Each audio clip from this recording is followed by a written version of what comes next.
Nah, jadi ini perlu proaktif pemerintah daerah Kabupaten Pati, dalam hal ini Pak PJ, baik ke provinsi maupun ke pusat, ya, menarik anggaran-anggaran yang ada di pusat untuk pengelolaan air bersih ini sehingga bisa menangani bencana kekeringan yang ada di Kabupaten Pati. Sebenarnya ini kan di salah satu daerah kan sudah ada embung besar di Kasian itu, embung Kasih itu, ya. Itu kan tinggal pemanfaatnya aja itu. Nah, ini perlu ada tindakan yang tepat dari pemerintah daerah Kabupaten Pati, dalam hal ini Pak PJ Bupati, untuk samsat, ya.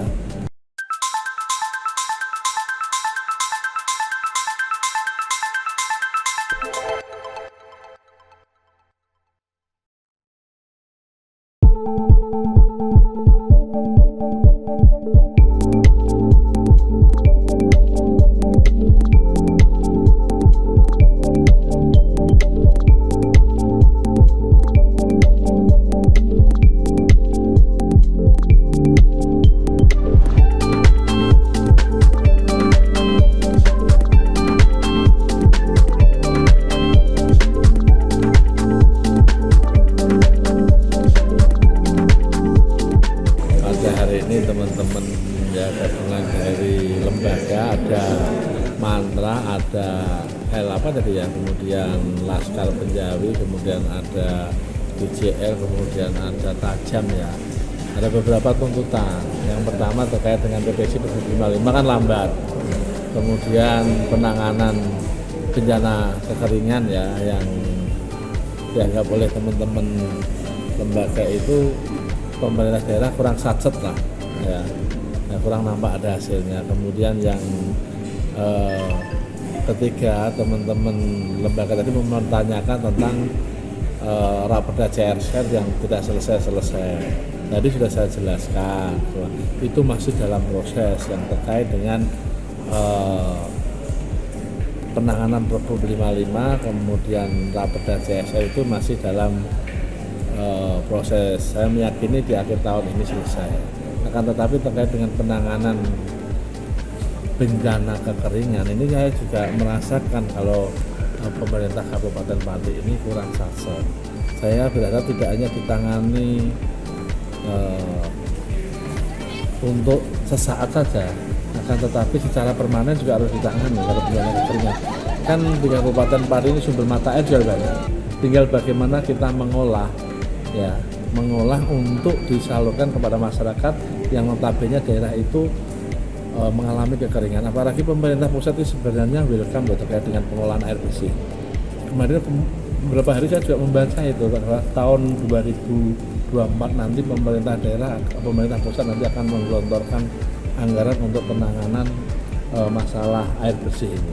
Nah, jadi ini perlu proaktif pemerintah daerah Kabupaten Pati, dalam hal ini Pak PJ, baik ke provinsi maupun ke pusat, ya, menarik anggaran-anggaran yang ada di pusat untuk pengelolaan air bersih ini sehingga bisa menangani bencana kekeringan yang ada di Kabupaten Pati. Sebenarnya ini kan di salah satu daerah kan sudah ada embung besar di Kasian itu, embung Kasih itu, ya. Itu kan tinggal pemanfaatnya aja itu. Nah, ini perlu ada tindakan yang tepat dari pemerintah daerah Kabupaten Pati, dalam hal ini Pak PJ Bupati, untuk satset, ya, bagaimana menarik anggaran atau dianggarkan dari pemerintah daerah Kabupaten Pati sendiri.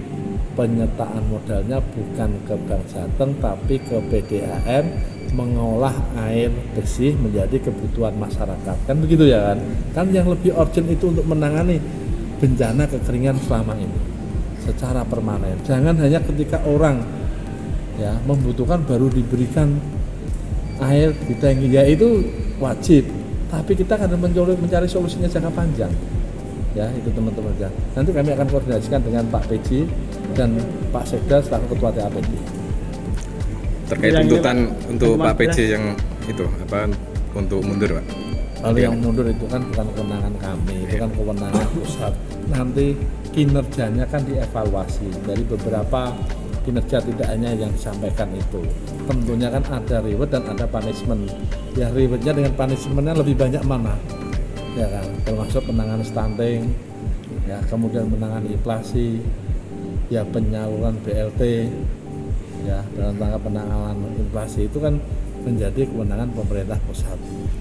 Kalau dengan kami baik-baik aja sih koordinasinya. Hanya ketika ada beberapa persoalan yang belum sama persepsinya ya kita tunggu, kita samakan, kita diskusikan. Ya teman Itu disalurkan melalui Pak Kepala Desa. Nah mungkin ini kalau yang sudah ada tapi belum disalurkan, kalau belum tahu atau memang barangnya belum datang, memang ini baru besok ada penyerahan. Kalau tidak salah itu lebih dari 10.000 untuk penerima manfaat ya bansos sosial. Besok itu kalau nggak salah besok hari Selasa ini loh, besok di Pendopo Kabupaten Pati. Ya mudah-mudahan itu termasuk apa yang diminta oleh teman-teman lembaga tadi.